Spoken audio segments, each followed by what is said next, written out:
Go ahead and get started with Coach DeVries, and we'll start off with Greg. Reminder, please use your raised hand feature. So, Coach, start with the road trip. 2 games, one road trip. Have you ever been part of this before? Obviously, a league that's so far flung, you got to do this. What do you think of getting 2 games in one road trip? Yeah, we've done it a few times during my time both at Drake and at Creighton. So we've stayed out on the road. Just makes more sense, especially on some of these longer road trips, to not travel back and forth across the country, multiple times in a short period. So yeah, it's something we've done before, and make the most of it. Spend a little time together as a team and do some different things. So, what type of different things do you do? How do you game plan when you're sort of in a hotel? How does it all work? Like one of the days we'll take the guys to a movie in the afternoon just to get them out and about a little bit. What we're um, maybe another day that we've done a game before, go watch a NBA game or something like that. So just different things, go out to eat, whatever it might be, just to occupy a little bit of the time and gives us a little still plenty of time in the film room and stuff in the hotel that we can do it. But again, just kind of all your focus is on basketball. You're out on the road together, so it's not that bad. So, will you try to watch Houston, the Rockets, when you're there? Yeah, we're looking into that, seeing if that's a possibility. Let's go to John. Coach, last game they were down to the last possession against UCF. What happened in that game? What did you see from that game? Yeah, I mean, really, they were in control for a good portion of the Uh, game. It built up double-digit lead, fairly late in the game. And I'm sure they were disappointed that they weren't able to, hold on to that there late because like you said, it came down to that last possession. Had an inbounds play to, try and win it basically. That didn't go their way. McMillan is scoring a lot. I guess he had his career game. What are you seeing from him in the guard spot? Yeah, he was really good. You give him some space, he has the ability to hurt you in a lot of levels. Can really shoot the three. Great at getting into the lane, playing out the mid range as well. So certainly someone you can't give a lot of space to. The last one for me, I count 8 guys on their roster, 6'8" or taller, and I think 6 of them play a lot, so they got a lot of size.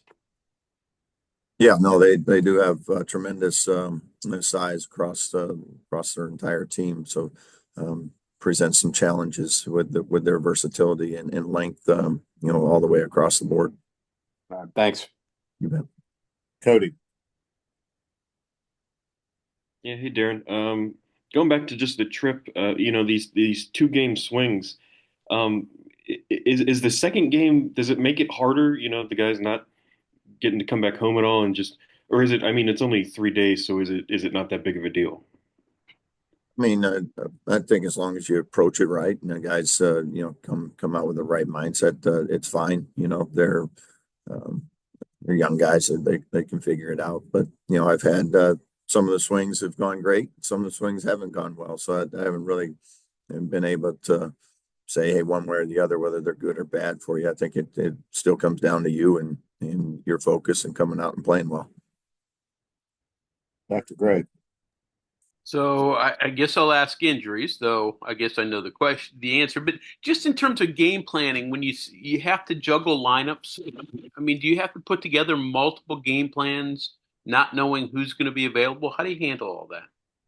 Yeah, that's something we've been doing. It takes some of the reps away when you're trying to, get multiple guys involved within the game plan and not sure who's available or who's not, but you also have to get everybody ready. So, that's something, we've been doing and will continue to do and then, adjust it with the lineups that we have available on game day. Are you close to maybe having to pull a red shirt of some of the kids that are playing, or are you really intent on keeping those red shirts intact unless it's just an emergency? Yeah, unless it's an emergency, we wouldn't want to do that to any of those guys at this point. I think they're doing a great job. They're practicing hard and things, but at this point in the season, unless it was something they came to me and wanted to do, we would allow them to continue to redshirt. John.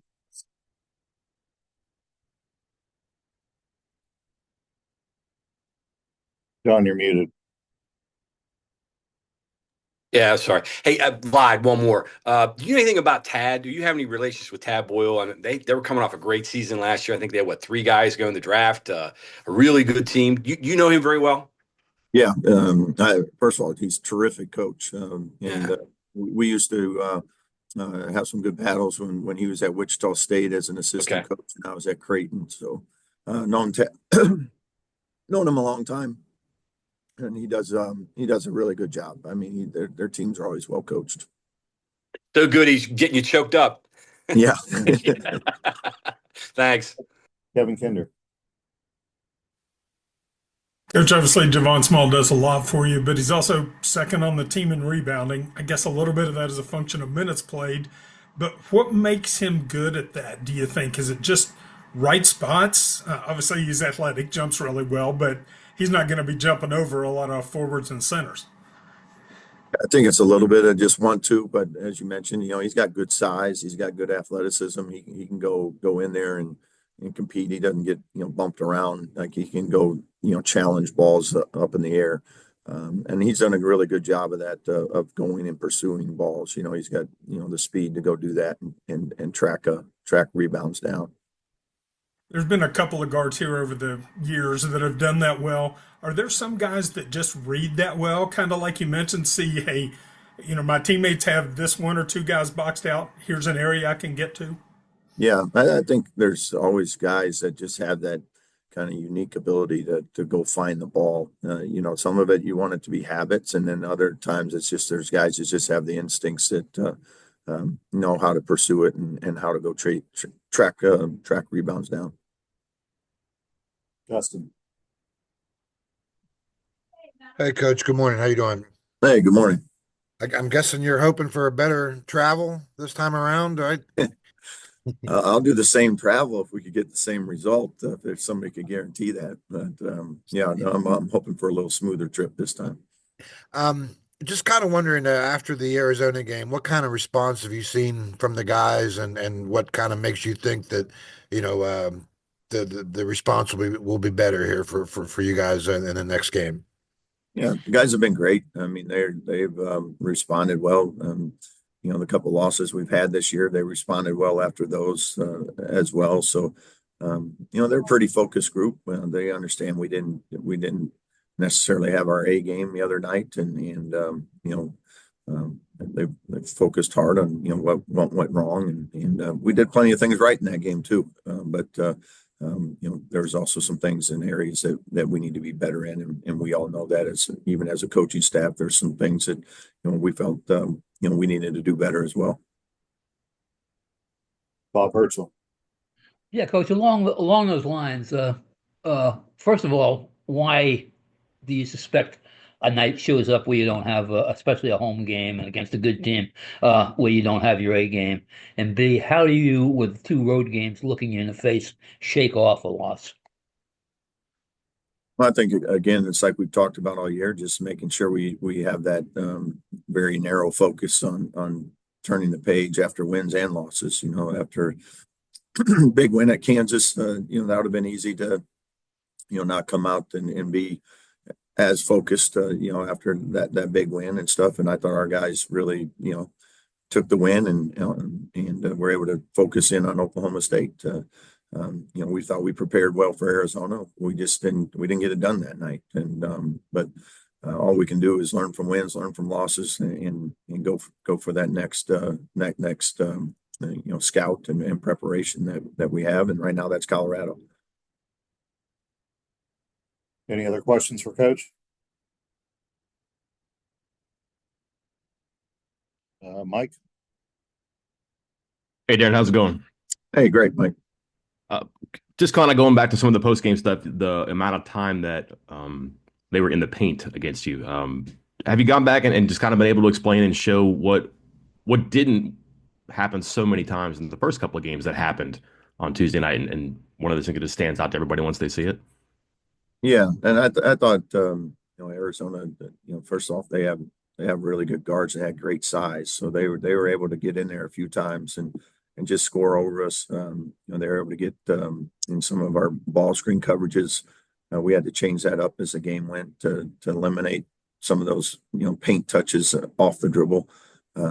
But that also, when you do some of that, it exposes some other areas. So it's a little bit of what are you willing to give up? But Arizona's really good at scoring in the paint. That's where they score the bulk of their points. They're one of the best in the country at it. And unfortunately, we didn't do a good enough job of keeping them out of there, even though that was the game plan going in of how do we keep them out of the paint and make them score different ways than maybe they're used to.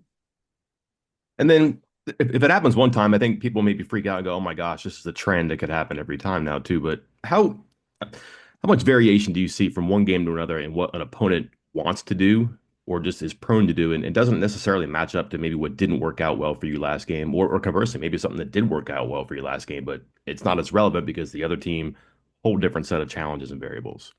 Right. I think for the most part, teams kind of play to their strengths. That that they'll try to maybe find a way to attack some weaknesses in what they do, but I don't know that they're going to just wholesale everything just to try and be something that they're not. So I think every game plan, every game prep is unique and different in their own way. But you're always trying to attack the other team's weaknesses. Other teams are trying to attack ours or what they perceive to be ours, and we're trying to do the same. Any carryover, any overlapping from Colorado's preferred way of attack and maybe what Arizona did, or is again just two very different things? I just think they're two different teams. I mean, they're both good at what they do, and they present those challenges. And that's something that for Colorado we need to prepare for their team and what they do well. Thanks. Time for a couple more. We'll go to Ryan Decker. Hey, Coach. With as many minutes as Javon is playing right now due to all the injuries and stuff, how cognizant, I guess, are you of the pace and maybe trying to, at times, do you pick and choose spots to slow the pace down just to try to save his legs at all? And then I guess on the flip side of that, how much autonomy does Javon have in slowing the pace of the game down when he maybe knows he needs just a quick second to get his legs back? Yeah, it's something that we certainly talked about. I think the tricky part of all that is we're also very good in transition, and that's where we score the best. So trying to find a balance of staying fresh throughout the course of a game, but also staying aggressive and trying to get out in the open floor and doing the things that we think we're most successful at as an offense. So and we've done that here these last few games and stuff. We've kind of chosen our spots of when we want to be more aggressive and run, or when we want to slow it down and play more of a half court game. And we'll close with Justin. Coach, I'm just kind of wondering, as these conferences continue to get bigger and bigger in terms of a number of schools, I'm sure you face this a lot, maybe at Creighton in the Big East and maybe even at Drake. You're going to have teams at the top and you're going to have teams at the bottom. I mean, that's just mathematically the way it is. And so, I'm thinking when you're a Creighton, how do you handle the swings of, getting all juiced up to play UConn, and then the next game's against DePaul. Big 12, you get juiced up to play Kansas and Arizona. And now, you got to go face a team that hasn't won a game yet. How do you handle those swings with the players? From our standpoint, every team's a good team, a really good team, and they are in this league. And as a coach, our job is to try to get up for all 31 regular season games. I don't really care who the opponent is. We need to play a certain way every night, and those habits need to be the same regardless of who we're playing. And certainly in league play, we don't look at anybody any differently because they're all good teams. That's why this league is so so challenging. Thank you, Coach. You bet. Thank you, Coach. Thank you. Thanks everyone for calling in. Thanks everyone.